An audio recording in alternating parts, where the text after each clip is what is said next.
Hello everybody. Last लेक्चरनी अंदर आपणे बिंदुवत विद्युत भारने लीधे उद्भवता विद्युत क्षेत्रनी चर्चाओ करी। આપણે આ જે થિયરી જોઈ છે એ થિયરીનો ઉપયોગ આપણે આગળ જતાં પણ વધારે પડતો કરીશું। આજે આપણે વિદ્યુત ડાયપોલ વિશે ભણીશું। વિદ્યુત ડાયપોલ એટલે શું એની પહેલાં તો ચર્ચા કરી દઈએ અને ત્યાર પછી આ જે વિદ્યુત ડાયપોલ છે એ વિદ્યુત ડાયપોલની અક્ષ પરના કોઈ બિંદુ પાસે વિદ્યુત ક્ષેત્ર કેટલું છે એ પણ શોધી શકાય। અને આ જે વિદ્યુત ડાયપોલ છે એ વિદ્યુત ડાયપોલના વિષુવ રેખા પરના કોઈ બિંદુ પાસેનું વિદ્યુત ક્ષેત્ર કેટલું છે એ પણ આપણે શોધીશું। પણ આ જે વિદ્યુત ડાયપોલ છે એ વિદ્યુત ડાયપોલને આપણે કેવી રીતે વ્યાખ્યાયિત કરી શકાય તેની પહેલાં ચર્ચા કરીએ। અહીંયા અગત્યની એક વાત આપણે સમજી લઈએ કે વિદ્યુત ડાયપોલને આપણે વિદ્યુત દ્વિધ્રુવી પણ કહીશું। એક વાત સમજી લઈએ કે જે વાત આપણે અત્યારે વિદ્યુત ડાયપોલ માટે કરી રહ્યા છે એ જ વાત આપણે ચેપ્ટર નંબર 5ની અંદર આપણે ગજિયા ચુંબકની અંદર કરીશું। એટલે કહેવાનો અર્થ એક જ છે કે અત્યારે જે કોઈ બી આપણે થિયરમ્સ જોઈએ છે એ થિયરી પર આધારિત આપણે સામ્યતાઓ 5મા ચેપ્ટરમાં મળશે અને એટલા માટે થોડી કાળજી રાખીશું। અહીંયા આ ડાયપોલ વિદ્યુત ડાયપોલ પર આધારિત જેટલી બી થિયરી છે એના દાખલા એના MCQ ઘણા જ અગત્યના છે, બોર્ડમાં પણ ઘણીવાર આમાંથી આવે છે। જે રીતે આપણે અહીં વિદ્યુત ડાયપોલ વિશે વાતો કરીશું એ જ રીતે આપણે ચુંબકીય ડાયપોલ માટે પણ ભણીશું અને એની અંદર ઘણી બધી સામ્યતાઓ છે। તો સૌપ્રથમ આપણે જોઈએ વિદ્યુત ડાયપોલ।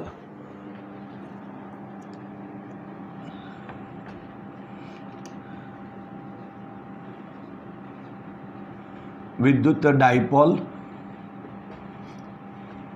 અથવા એને આપણે વિદ્યુત દ્વિધ્રુવી પણ કહી શકાય। આ રીતે આપણે લખી શકીએ। તો સૌપ્રથમ એના વિશેના જે અગત્યના પોઈન્ટો છે તે જોઈ લઈએ। પહેલાં તો એક નાની સરખી આકૃતિથી સમજીએ। ધારો કે બે વીજભારો છે, એક -Q એક +Q અને બેની વચ્ચે એક ચોક્કસ અંતર છે જેને આપણે ટ્વાઇસ A કહીશું અને અહીં મધ્યમાં આ રીતે આપણે વિચારીએ તો આ મધ્ય બિંદુ O છે અહીંયા। એટલે અહીંથી અહીંનું અંતર જો કહીએ તો A જેટલું છે અને અહીંથી અહીંનું અંતર પણ A જેટલું છે। અહીંયા આપણે એક ડાયપોલ મોમેન્ટની પણ ચર્ચા કરીશું કે જેની દિશા -Q થી +Q તરફની હોય છે। તો આપણે પહેલાં તો વિદ્યુત ડાયપોલની વ્યાખ્યા આપીએ। તમે આકૃતિમાં જોઈ શકો છો કે અહીં -Q છે, અહીં +Q છે અને બંનેના મૂલ્યો સરખા છે પરંતુ એના વીજભાર છે એ વિજાતીય છે। અહીં આપણે એક બીજી વાક્ય રચના પણ લઈ શકાય, વિરુદ્ધ પ્રકારના વીજભારો છે। અહીં આ બેની વચ્ચે એક ચોક્કસ ડિસ્ટન્સ છે અને એ છે ટ્વાઇસ A। તો આપણે જો વ્યાખ્યા આપી હોય વિદ્યુત ડાયપોલ કેવું હોય તો વિદ્યુત ડાયપોલ એટલે શું, તો આપણે આવી રીતે કહી શકાય કે એકબીજાથી પરિમિત અંતરે રહેલા, પરિમિત એટલે અમુક અંતરે રહેલા સમાન મૂલ્યના વિજાતીય જે વીજભારો છે એનાથી બનતી જે રચના એને આપણે વિદ્યુત ડાયપોલ અથવા તો વિદ્યુત દ્વિધ્રુવી કહી શકાય। તો ફરી એકવાર એ વાક્ય રચના આપણે કહી શકાય કે પરિમિત અંતરે રહેલા સમાન મૂલ્યના અને વિજાતીય વીજભારોથી બનતી રચનાને આપણે વિદ્યુત ડાયપોલ અથવા તો એને વિદ્યુત દ્વિધ્રુવી કહી શકાય। હવે એની સાથે સંકળાયેલી એક બીજી રાશિ છે જેને આપણે વિદ્યુત ડાયપોલ મોમેન્ટ કહીએ છીએ। તો અહીં આપણે વિદ્યુત ડાયપોલ મોમેન્ટ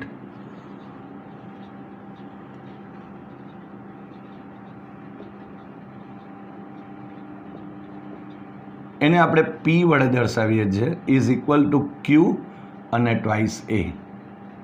અને એની દિશા એ સદિશ છે અને એની દિશા ટ્વાઇસ એની દિશામાં હોય.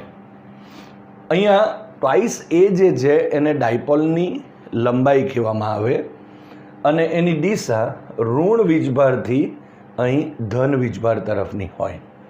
તો અહીં વિદ્યુત ડાયપોલ મોમેન્ટની દિશા પણ આપણે કેવી હોય તો કહી શકાય ઋણ વીજભારથી ધન વીજભાર તરફની હોય. અહીં અગત્યના જે ડાયપોલને લગતા જે પોઈન્ટ્સ છે એ બરાબર ધ્યાનમાં રાખીશું તો આગળની જે થિયરીઓ છે એ થિયરીમાં આપણને કામ આવશે. તો અહીં આ રીતે આપણે અહીં વિદ્યુત ડાયપોલ મોમેન્ટ માટે વાતો કર્યા. મોમેન્ટનો મતલબ ચાક માત્રા આપણે જે કહીએ છીએ તે. જ્યારે આપણે બળની ચાક માત્રા એટલે કે ટોર્કની વાત કરેલી ત્યારે આપણે શું કરતા હતા, બળ ગુણ્યા જે અંતર છે એનો ગુણાકાર કરતા. એ જ રીતે રેખીય વેગમાન ચાક માત્રા એટલે આપણે આર ઇન્ટુ પી એટલે કોણીય વેગમાનની વાતો કરેલી. સેમ વે અહીંયા વિદ્યુત ડાયપોલ મોમેન્ટ છે. તો અહીંયા વિદ્યુત માટે વીજભાર અને અંતર છે. તો અહીંયા કહી શકાય કે જે આપેલ તંત્ર જે છે એ તંત્રની અંદર વીજભાર જે છે એનું મૂલ્ય તો સરખું જ છે. એટલે વીજભાર અને આ જે બે વીજભારો છે એ બે વીજભાર વચ્ચેનું જે અંતરનો જે ગુણાકાર એને આપણે વિદ્યુત ડાયપોલ મોમેન્ટ કહેવાય. તો આ રીતે વિદ્યુત ડાયપોલ મોમેન્ટને આપણે વ્યાખ્યાયિત કરી શકીએ અને એની દિશા અહીં ઋણ વીજભારથી અહીં ધન વીજભારની હોય છે. બીજી એક વાત સમજી લઈએ અહીંયા કે આ જે આકૃતિ આપણે અહીં અત્યારે ઋણ અહીંયા છે અને ધન અહીંયા છે એ આકૃતિ ગમે તેમ તમે આ રીતે અહીંમાં પ્લસ અને અહીં માઇનસ પણ દોરી શકો છો, એમાં કોઈ વાંધો નથી. પરંતુ એટલી વસ્તુની કાળજી રાખો કે આ જે કન્સેપ્ટ છે એ કન્સેપ્ટને આપણે સાથે લઈને ચાલીશું. હવે આ જે વિદ્યુત ડાયપોલ છે અને આપણે જ્યારે ગજ્યો ચુંબક કહીશું એને આપણે ચુંબકીય ડાયપોલ કહેવાય. તો એની અંદર પણ એવી જ વાતો આવશે. ધારો કે આપણે જો ગજ્યા ચુંબકની વાત કરીએ તો અત્યારે આપણે અહીંયા એસ લખું છું, અહીંયા એન લખીએ છીએ. એના પણ બે ધ્રુવ છે, જુઓ, એક એન છે અને એક એસ છે. એની ક્ષેત્રરેખાની વાતો કરીએ તો એનમાંથી નીકળે છે અને એસમાં દાખલ થશે. એટલે અહીંયાથી આ રીતે આમ નીકળે છે અને આ રીતે અંદર દાખલ થાય. અને અંદરના વિસ્તારમાં તમે જોઈ શકો છો કે અહીંયા જે દિશા છે એ એસથી એન તરફની છે. એટલે અત્યારે જેટલી બી થિયરીઓ આપણે ડાયપોલ માટેની જોઈશું, ઘણી બધી વાતો અત્યારે આવવાની છે. અત્યારે વિદ્યુત ક્ષેત્રના સંદર્ભમાં આવશે, બીજા ચેપ્ટરમાં સ્થિતિમાનના સંદર્ભમાં પણ આપણે આ બધી વાતો કરવાના છે. તો અહીંયા આપણે જોઈ શકાય છે કે અહીંયા ઋણ વીજભાર જે છે તેની જેમ અહીંયા એસ છે અને અહીંયા ધન વીજભાર છે એની જેમ અહીં એન છે. અહીંયા ફરી એકવાર કહી દઉં છું કે ગજિયા ચુંબકમાં ઋણ વીજભાર અને ધન વીજભાર એવી વાક્યરચના કહેવામાં આવતી નથી. અહીંયા આપણે એસ અને એન મતલબમાં અહીં જે ઋણ વીજભાર છે તે અહીં એસ તરીકે વર્તે છે અને અહીં ધન વીજભાર છે તે અહીં એન તરીકે વર્તે છે. તો આ રીતે અહીં પણ ડાયપોલ મોમેન્ટની દિશા આપણે જોઈશું તો એસથી એન તરફની હશે. તો આ રીતે ચુંબકની અંદર પણ આપણે કહી શકાય. તો આ એક નાની સરખી વાત આપણા પાસે છે અહીંયા. હવે આ એક તંત્ર છે જેમાં બે વીજભારો છે. તો અહીંયા આપણે લખી શકીએ કે જે અહીંયા વિદ્યુત ભાર, કુલ વિદ્યુત ભાર એવું લખીશું. આ તંત્રનો કુલ વિદ્યુત ભાર જો લખીએ, ધારો કે સપોઝ અહીંયા ઇઝ ઇક્વલ ટુ તો માઇનસ ક્યુ આ છે અને અહીંયા plus Q, so is equal two અહીંયા 0 થશે. એટલે આપણે એમ કહી શકાય કે વિદ્યુત જે ડાયપોલ છે એનો કુલ વિદ્યુત ભાર જો કહીએ તો તે અહીં 0 થશે. તો આ પણ એક વાત કરી શકાય. હજુ એક બે વાતો બીજી આપણે ઉમેરી દઈએ. અહીંયા વિદ્યુત ડાયપોલ મોમેન્ટ છે એના એકમની વાત કરીએ તો વિદ્યુત ડાયપોલ મોમેન્ટનો એકમ નો એકમ જો કહીએ તો કુલમ ઇન્ટુ મીટર. અહીંયા કાળજી રાખવી પડશે. અહીંયા સેન્ટીમીટર સ્મોલ ના લખાઈ જાય. અહીંયા સી મોટો છે, એમ નાનો છે. અહીંયા કુલમ વીજભાર માટે અને અંતર માટે સ્મોલ એમ છે, માટે કુલમ ઇન્ટુ મીટર થશે. હવે આ જે ડાયપોલ મોમેન્ટ છે એનું પારિમાણિક સૂત્ર પણ આપણે લખી શકીએ. એટલે અહીંયા લખીશું વિદ્યુત ડાયપોલ મોમેન્ટનું પારિમાણિક સૂત્ર. તો અહીંયા પી લખી દઉં.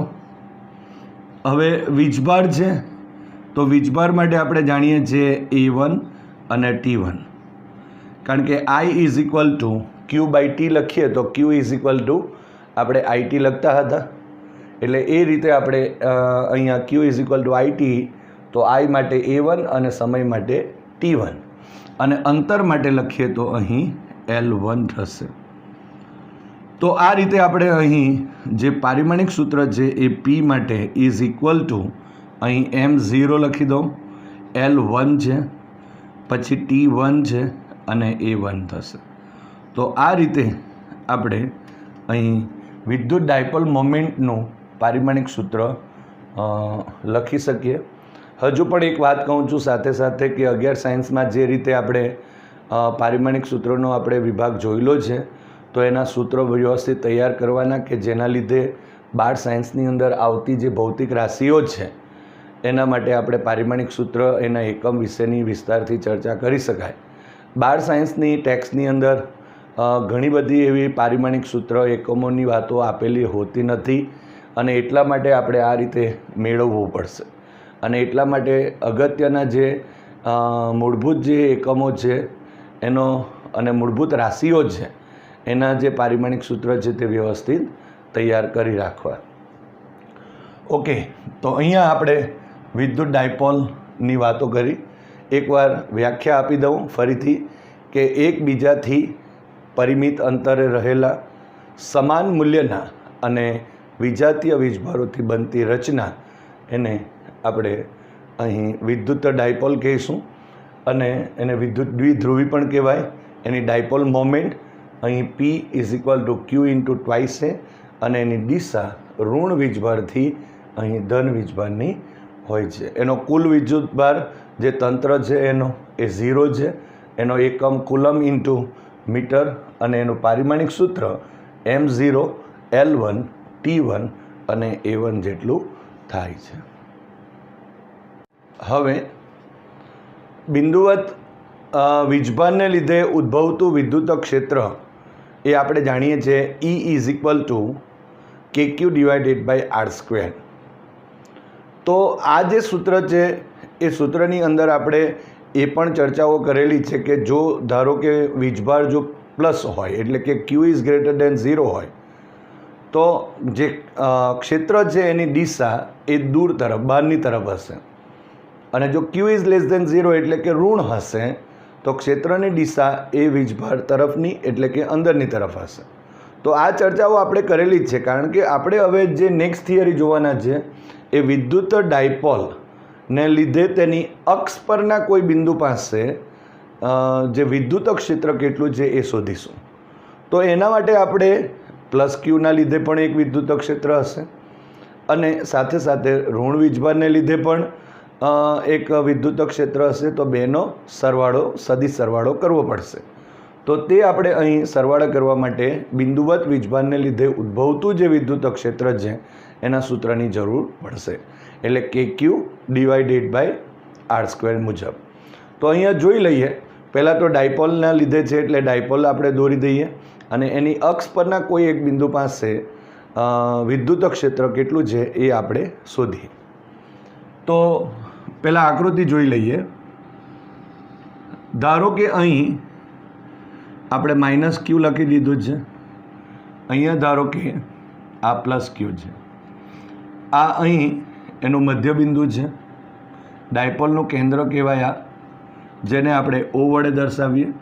અહીં જો કહીએ તો A એટલે A થશે અને આ બેની વચ્ચેનું જે ડિસ્ટન્સ છે એ બેની વચ્ચેનું ડિસ્ટન્સ એ એ ટ્વાઇસ એ જેટલું થશે. હવે એની જે અક્ષ છે એ અક્ષ પરનું કોઈ એક બિંદુ લઈ લઈએ. આ ધારો કે એની અક્ષ કહેવાશે.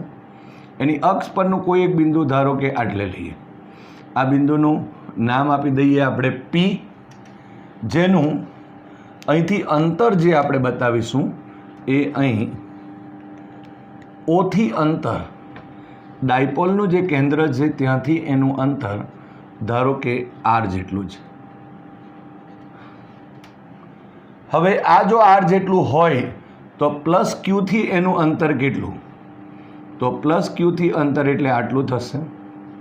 અને એ જો લખીએ તો આપણે આર માઇનસ એ થશે, કારણ કે આટલે ઓથી પી સુધીનું અંતર આર જેટલું છે અને એમાંથી એ જેટલું બાદ કરીએ તો અહીંયા આર માઇનસ એ થશે. એ જ રીતે અહીંયા જો આપણે આ અંતર જો એ જેટલું છે માટે ઋણ વીજભારથી અંતર કેટલું હશે? તો આ અંતર હશે આટલેથી અહીંયા સુધીનું. તમે અહીં નામ પણ આપી શકો. અહીંયા એ નામ આપો, અહીંયા બી નામ આપી શકો. તો એથી પી સુધીનું અંતર એટલે કેટલું થશે? તો આર પ્લસ અહીંયા એ જેટલું થશે. તો આ રીતે માઇનસ ક્યુ વીજભારના થી અહીંયા પી સુધીનું અંતર એટલે આર પ્લસ એ જેટલું થશે. પ્લસ ક્યુ માટે કેટલું થયું? પ્લસ ક્યુથી અહીંયા આર માઇનસ એ જેટલું થયું અને કેન્દ્રથી અંતર આર જેટલું છે. તો અહીં આપણે પહેલાં તો એક પ્લસ ક્યુના લીધે એની દિશા બતાવી દઈએ અને માઇનસના લીધે બતાવી દઈશું, અને ત્યાર પછી પરિણામી કેટલું આવે તેની પણ આપણે ચર્ચા કરીએ. ધારો કે અહીંયા જો આ પ્લસ છે, એના લીધે આ બિંદુ પાસેનું ક્ષેત્ર તો એની દિશા આ તરફની આવશે આમ, અને એ દિશામાં આપણે સદિશ આપણે ઈ પ્લસ ક્યુ નામ આપીએ. અને અહીંયા આ ઋણ વીજભારને લીધે અહીંનું ક્ષેત્ર એની દિશા આ ઋણ વીજભાર તરફની હશે જુઓ, અને એને નામ આપી દઈશું ઈ અહીંયા માઇનસ ક્યુ. તમે ઈ પ્લસ પણ લખી શકો, માઇનસ પણ લખી શકો. અહીંયા આનો અર્થ એવો થશે કે પ્લસ ક્યુ વીજભારને લીધે વિદ્યુત ક્ષેત્ર, માઇનસ ક્યુ વીજભારને લીધે વિદ્યુત ક્ષેત્ર. તો આ રીતે આપણને જો બંને પરસ્પર વિરુદ્ધ દિશામાં મળે, અને એટલા માટે અહીં આપણે બેનો જ્યારે સરવાળો લઈશું ત્યારે એક પ્લસ હશે અને બીજું માઇનસ. એનું રીઝન શું થશે કે અહીંયા તમે જોઈ શકો છો કે અત્યારે પીની દિશા એ આ તરફની છે, એટલે સદિશ પી છે, એટલે કે વિદ્યુત ડાયપોલ મોમેન્ટ છે એની દિશા એ આ તરફની છે, જમણી બાજુની છે. તો એનો અર્થ એમ થયો કે જ્યારે આપણે આ લઈશું ત્યારે પી કેરેટ લઈ શકાય, અને આ લઈશું ત્યારે અહીં માઇનસ પી કેરેટ આપણે લઈ શકાશે. તો એ રીતે આપણે પહેલાં તો બંને બિંદુવત વિદ્યુત ભારો છે એના લીધે જે ઉદ્ભવતું વિદ્યુત ક્ષેત્ર છે તે શોધી દઈએ, અને પછી બંનેનો સરવાળો. કહેવાનો અર્થ એક જ છે કે અહીંયા તમને મેં આગળ પણ વાતો કરેલી છે કે કન્સેપ્ટ સમજી લઈએ પહેલાં, અને વ્યવસ્થિત જો આ રીતે અહીંયા આપણે આકૃતિ સમજી લઈશું તો અહીંયા સરળ આપણે ગણતરીમાં રહીશું. તો ચાલો અહીંયા પહેલાં તો આકૃતિમાં દર્શાવ્યા મુજબ એવું લખીશું. આકૃતિમાં દર્શાવ્યા મુજબ અહીંયા પ્લસ ક્યુ વિદ્યુત ભારને લીધે બિંદુ પી પાસે વિદ્યુત ક્ષેત્ર, તો એને નામ આપ્યું છે આપણે E plus Q is equal to K Q અને divided by R square. R square it means કે અહીંયા એનું ડિસ્ટન્સ, તો એ છે R minus A whole square, અને એની દિશામાંનો એકમ સદિશ એટલે પી કેરેટ. આ તમે જોઈ શકો છો અહીંયા પી કેરેટ લખાશે. તો આ આપણને પ્લસ ક્યુના લીધે મળતું જે વિદ્યુત ક્ષેત્ર છે બિંદુ પી પાસે એ મળે છે. હવે માઇનસ ક્યુ વિદ્યુત ભાર ને લીધે બિંદુ P પાસે વિદ્યુત ક્ષેત્ર, તો એને આપણે નામ આપીશું E minus Q is equal to KQ અને ડિવાઇડેડ બાય અહીં R પ્લસ A અને હોલ સ્ક્વેર. અહીંયા ઋણ વીજભારથી એ જે અંતર છે એને આપણે R પ્લસ A કહીશું, એનો વર્ગ થયો. અહીં P કેરેટ લખીએ અને P કેરેટ લખીને અહીં માઇનસ લખીશું. કેમ માઇનસ છે? કારણ કે P કેરેટની દિશા આમ છે પણ ઋણ P કેરેટની દિશા આ તરફ થશે, એટલે આ દિશા બતાવવા માટે તો અહીં આપણે ઋણ લખેલ છે. તો આ સમીકરણ નંબર આપણે અહીં 2 કહી દઈએ. તો સમીકરણ નંબર 1 અને 2 પરથી લખીએ તો સમીકરણ 1 અને 2 પરથી અહીં લખી શકાશે કે વિદ્યુત ડાયપોલ ને લીધે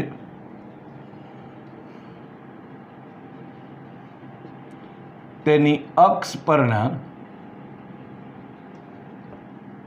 બિંદુ P પાસે પરિણામી વિદ્યુત ક્ષેત્ર, પરિણામી વિદ્યુત ક્ષેત્ર તો એ આપણે લખીએ અહીં E is equal to E plus Q અને પ્લસ E માઇનસ ક્યુ. આ બે સદિશનો સરવાળો આપણે લઈ લીધો. હવે એક પ્લસ છે એક માઇનસ છે, બંને આપણે સાથે લખી દઈએ. પહેલાં એની કિંમત લખી અને એડ કરી દઈએ તો અહીં આપણને એ જવાબ મળી જશે. સો અહીંયા આપણે લખીશું KQ divided by R minus A whole square અને P caret minus KQ divided by R plus A whole square અને P કેરેટ હશે. સો ઇઝ ઇક્વલ ટુ અહીં હું KQ કોમન લઉં છું એટલે કૌંસમાં જો આપણે લખીએ તો અહીં 1/R minus A whole square minus 1/R plus A whole square અને બાર અહીંયા P કેરેટ. આ જે P કેરેટ છે એ ખાસ કાળજી રાખવી પડશે. P કેરેટ અહીંયા રહી નહીં જવું જોઈએ, કારણ કે અહીં આપણે સદિશ સ્વરૂપમાં લખીએ છીએ, માટે આ મૂલ્ય થશે અને આ એની દિશામાંનો એકમ સદિશ. હવે આનો લસાઅ લઈ લો તો અહીં KQ કૌંસની અંદર આવશે આ રીતે. જો લખીએ તો R minus A whole square અને R plus A whole square થશે. તો અહીં આવશે R plus A whole square minus R minus A અને હોલ સ્ક્વેર થશે. તો આ રીતે આપણે અહીં P કેરેટ લખી શકીએ. હવે અહીં વિસ્તરણ કરી નાખીએ, પણ તે પહેલાં અહીંયા જોઈ શકાય, જો R માઇનસ A છે, R પ્લસ A છે, માટે અહીંયા જો આપણે કહેવું હોય તો R માઇનસ A અને R પ્લસ A તો R square minus A square થયું અને એનો વર્ગ એવું આપણે લખી શકાશે. અને આ R square plus 2RA plus A square જેવી વાતો લખી શકાય. સો KQ કૌંસમાં R square plus 2RA plus A square minus કૌંસમાં R square minus 2RA plus A square, કૌંસ અહીંયા પૂરો થાય છે અને નીચે છેદમાં R square minus A square, આ એક વખત માઇનસ એક વખત પ્લસ માટે અને આ વર્ગ લખી દઉં છું. આ રીતે લખી શકાય અને અહીં P કેરેટ થશે. તો એ રીતે આપણે અહીં લખી શકીએ. તો હવે આ કૌંસ છોડી દઈએ પહેલાં. સો E is equal to KQ કૌંસમાં R square plus 2RA plus A square minus અહીં આ R સ્ક્વેર આવશે, પ્લસ 2RA થશે પ્લસ A² થશે અને છેદમાં R² minus A² whole square અને અહીંયા P કેરેટ થશે. તો આ રીતે આપણે અહીં જે E છે તે મેળવી શકીએ છીએ. અહીં જે કેન્સલ થાય તે જે જોઈ લઈએ. તો R² અને R² કેન્સલ થયું, એક પ્લસ માઇનસ, અહીં આ પણ પ્લસ, અહીં સોરી માઇનસ આવશે એટલે આ પણ માઇનસ થવાનું, આ માઇનસ છે અહીં પ્લસ છે માટે અહીં માઇનસ આવશે. એટલે અહીંયા બાકી શું રહી જશે તો અહીંયા 2RA અને પ્લસ 2RA, સો 4RA બાકી રહેશે અને છેદમાં R² minus A² whole square અને અહીંયા P કેરેટ. આગળ તો KQ છે જ. તો આ જે પદ છે એને આગળ લખીએ. હવે ઈની કિંમત જે ફાઇનલ છે તે મેળવીશું. હવે આ ઈની કિંમત અહીં લખી દઈએ. સો અહીં E is equal to KQ કાઉન્સમાં અહીંયા 4RA અને divided by R² minus A² whole square અને P કેરેટ થશે. બીજી એક વાત અહીંયા જો આપણે કાઉન્સમાં એક વાત લખી દઈએ કે વિદ્યુત dipole moment P is equal two અહીં Q ઇન્ટુ ટ્વાઇસ A હોય છે. તો આ જે વાત આપણને ખબર છે તો અહીંથી આપણે જો ટ્વાઇસ A લઈ શકાય, આ Q હોય તો એની જગ્યા પર આપણે P લખી શકાશે. સો અહીં E ઇઝ ઇક્વલ ટુ 2 આગળ લઉં છું, K અહીંયા Q અને ટ્વાઇસ A, આ જોઈ શકાય છે, આ 2 અને 2 4, અહીંયા K Q અને A, આ R બાકી છે હજુ એટલે R લખું છું અને ડિવાઇડેડ બાય અહીંયા R² માઇનસ A² અને હોલ સ્ક્વેર અને P કેરેટ થશે. હવે આ જે આપણી પાસે Q ઇન્ટુ ટ્વાઇસ A છે, Q ઇન્ટુ ટ્વાઇસ A એની જગ્યા પર P લખાશે. So is equal to 2KP divided by અહીંયા 2KP અને R લખીશું, R² minus A² whole square અને P કેરેટ થયું. સો અહીં આપણને પરિણામી જે વિદ્યુત ક્ષેત્ર છે એનું સૂત્ર આપણને મળે છે. ડાયપોલ, આ જે ડાયપોલ છે એના લીધે આ બિંદુ P પાસેનું જે વિદ્યુત ક્ષેત્ર એ અહીંયા E is equal to 2KPR અને divided by R² minus A² whole square અને P કેરેટ જેટલું મળે છે. હવે અહીંયા તમે જોઈ શકો છો દિશા પણ P કેરેટની દિશા એટલે કે આ તરફની દિશા છે. અહીંયા એક વાત નક્કી કરી શકાય, અહીંયા આ પ્લસ Q નજીક છે અને એટલા માટે આ E પ્લસ Q જે છે એ વધુ છે, આ ઓછું છે અને એટલા માટે P કેરેટની દિશા એટલે કે પરિણામી દિશા આપણને આ તરફ જમણી તરફની આપણે લઈ શકીએ. હજુ એક વાત કરી શકાય, આ અંતર અત્યારે નાનું છે પરંતુ ધારો કે આ જે અંતર છે R એ ઘણું જ મોટું હોય, દૂર તરફ હોય, આ ધારો કે આપણા પાસે 1 mm જેટલું હોય અને પેલું 15-20 સેન્ટીમીટર જેટલું હોય, તો પછી શું કરવાનું? તો પછી અહીંયા આપણે વાક્ય રચના લખવી પડશે કે જો R ઇઝ ગ્રેટર A હોય તો. અહીંયા પણ આપણે ચર્ચા કરેલી છે કે જ્યારે કોઈ કન્ડિશન આપવામાં આવે એમાં કોઈ અવગણવાની વાત આવે અથવા ઉમેરવાની વાત આવે તો એ હંમેશા લખવાની, કારણ કે એના પણ માર્ક્સ હોય છે. જો R ઇઝ ગ્રેટર A હોય તો આપણે લખી શકાય R² ની સરખામણીમાં A² ને અવગણતા. એટલે શું થશે, અહીંયા આપણા પાસે જે A² છે આ એને આપણે કેન્સલ કરીશું તો જે સૂત્ર મળશે એ અહીં લખી દઈએ. અહીં સદિશ E માટે સદિશ E ઇઝ ઇક્વલ ટુ અહીંયા 2KP R અને ડિવાઇડેડ બાય આ R² અને આ એનો વર્ગ થયો એટલે r⁴ અને p કેરેટ થશે. હવે અહીંયાથી એક r કેન્સલ કરી દો એટલે અહીંયા ઘન થઈ જશે. એટલે સો અહીં E is equal to 2kp divided by r³ અને p કેરેટ થશે. તો અહીંયા બીજું એક સૂત્ર મળી જાય છે. ક્યારે? જો r condition r is greater જ્યારે a હોય ત્યારે આપણે E is equal to 2kp divided by r³ into p caret લખી શકાય. તો આ એક બીજું સૂત્ર થઈ ગયું.